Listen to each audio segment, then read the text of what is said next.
Good morning, students. I am here to teach you a lesson from your English textbook Blossoms.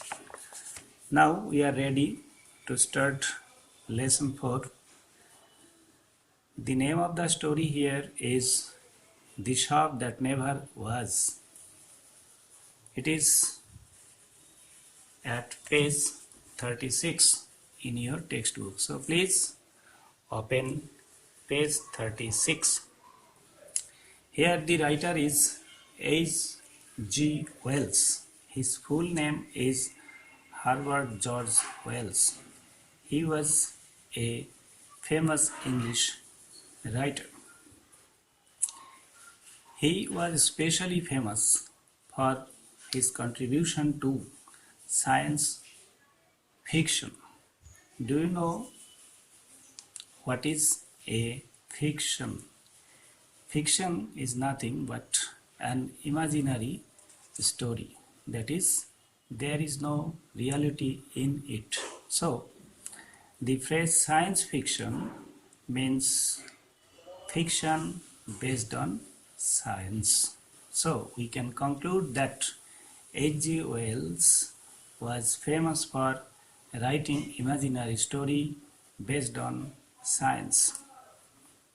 His well-known science fictions were The Time Machines, The Invisible Man, etc. I think some of you have gone through the text The Time Machine. It is very popular with the children like you. The present story, The Shop That Never Was, has been taken from, or it is the adapted and edited form of his famous story, The Magic Shop. Do you know the meaning of the term magic?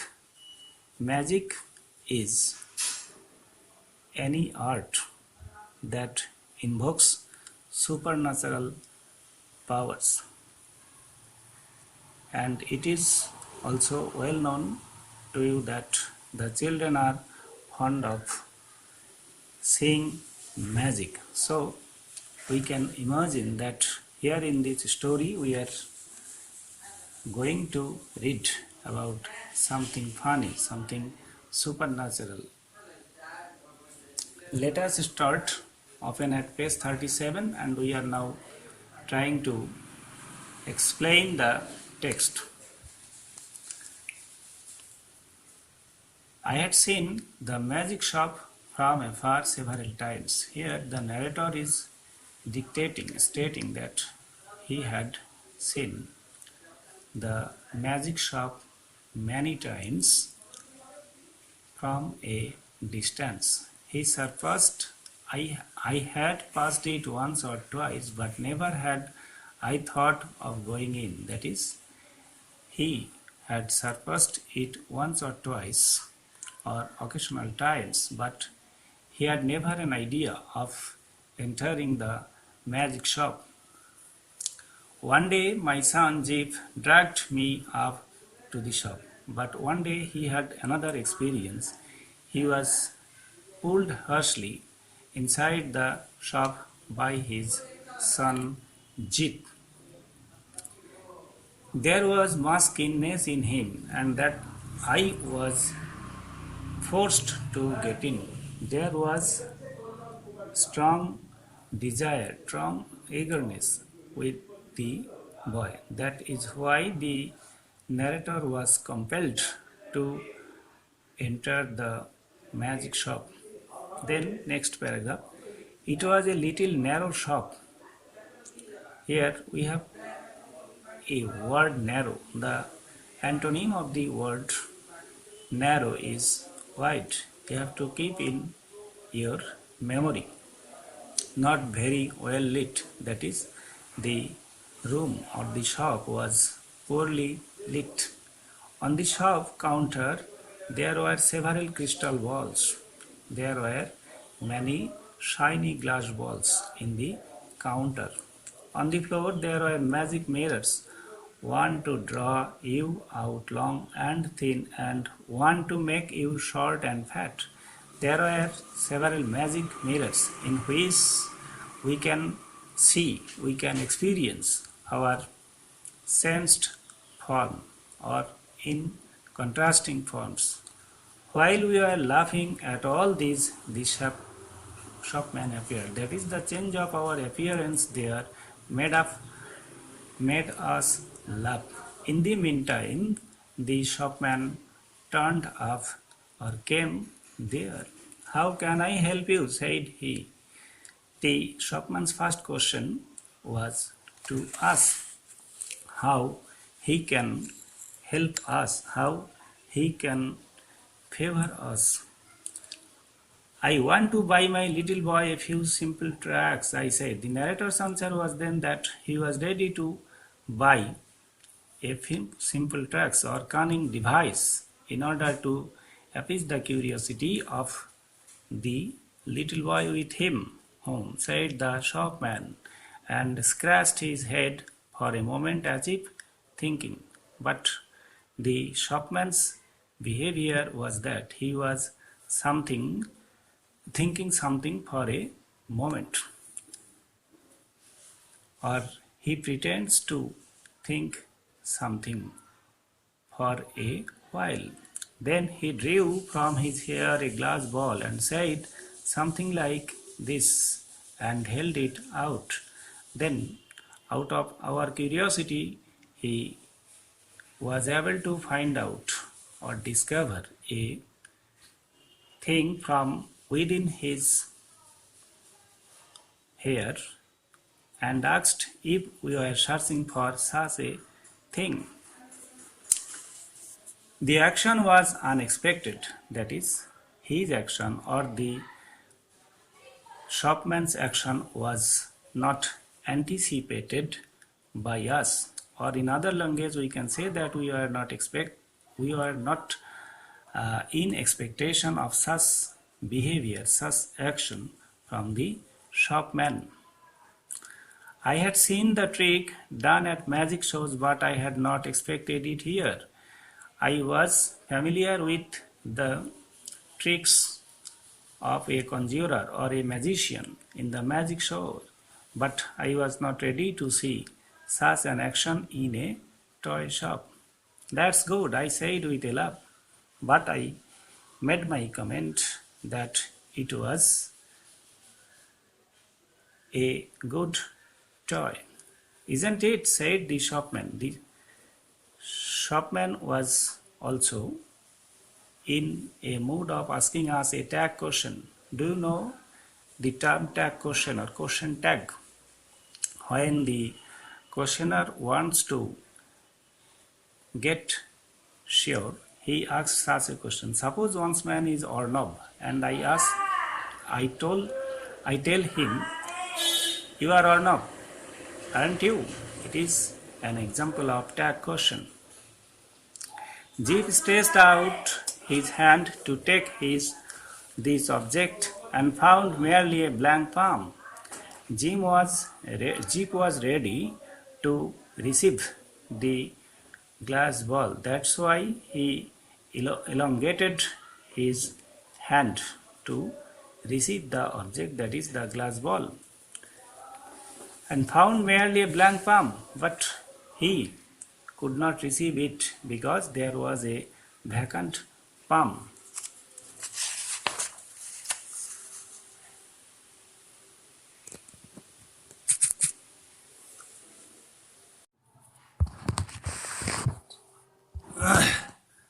Now we are continuing the second unit.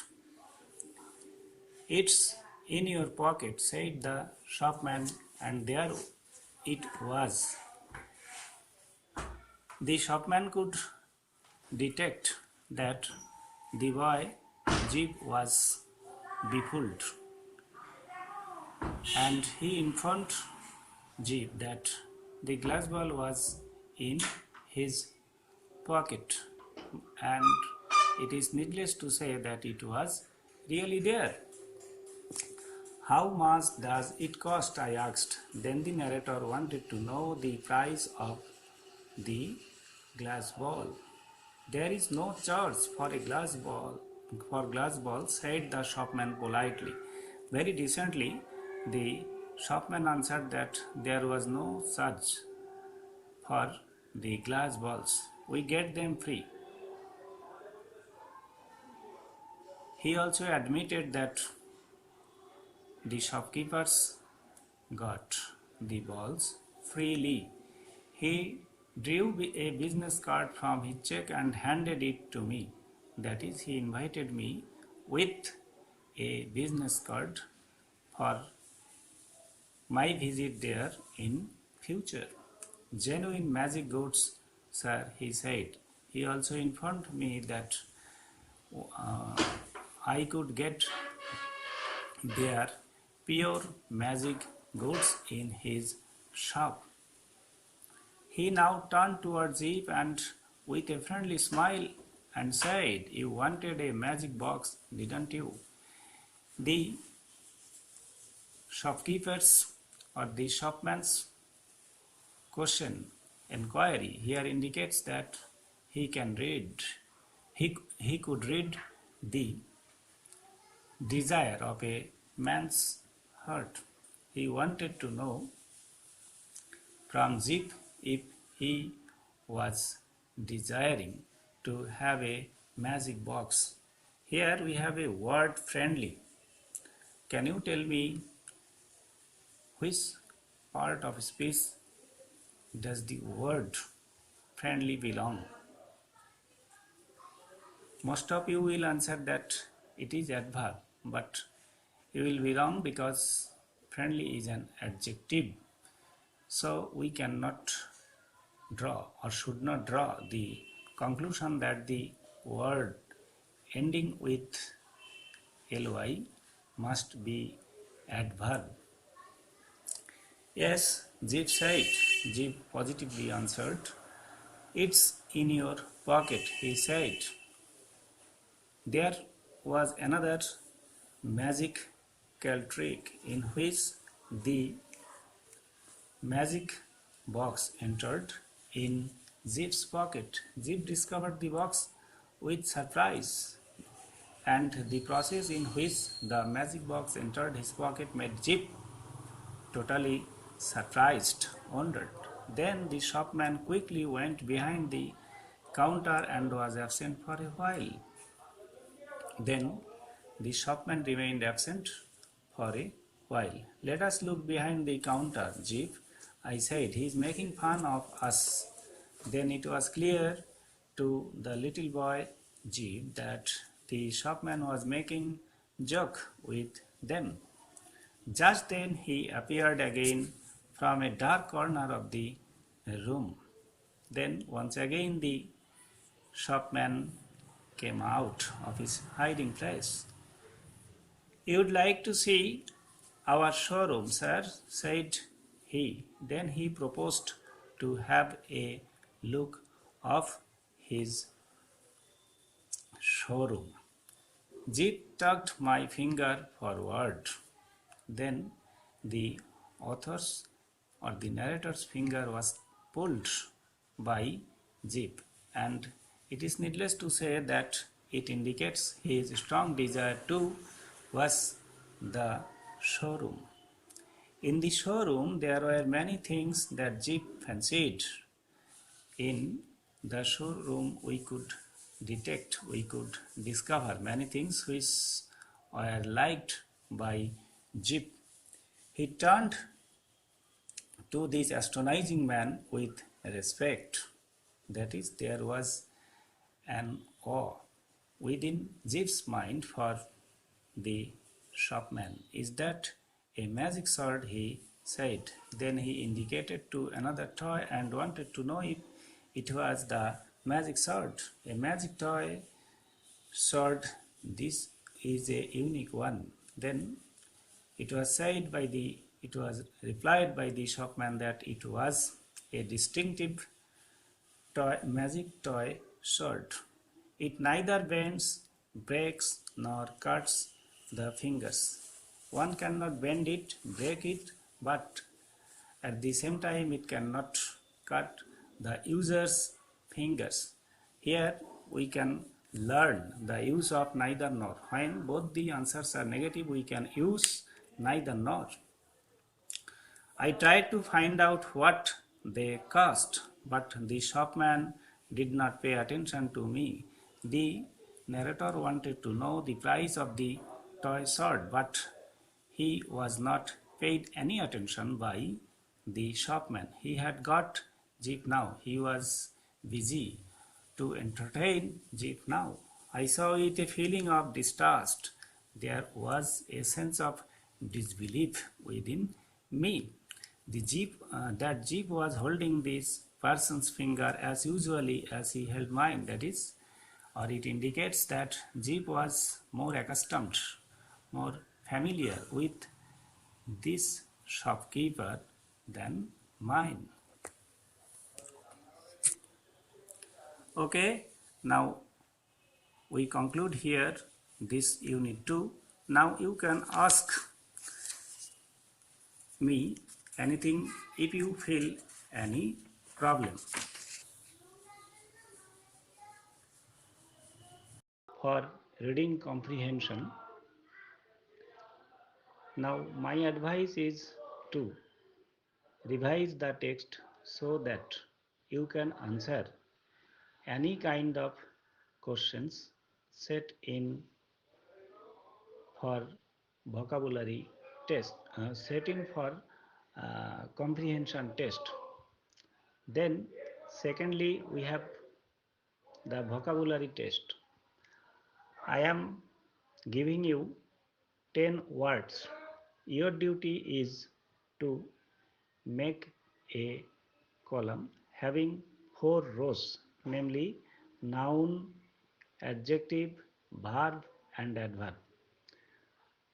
These words are magic, thought, keenness, narrowly, appear, expect, politely, friendly, quickly, and unique. Suppose I have a word quickly. Certainly it is adverb. You should put it in the column named adverb. Then your duty is to write the other forms available. Next, our third assignment is a composition or writing skill. Here I am dictating the writing skill for you. You have noticed that there is the dialogue form. Now our task is, suppose a boy wants to buy a toy. He has gone to a toy shop. Now write an imaginary dialogue between the boy and the shopman.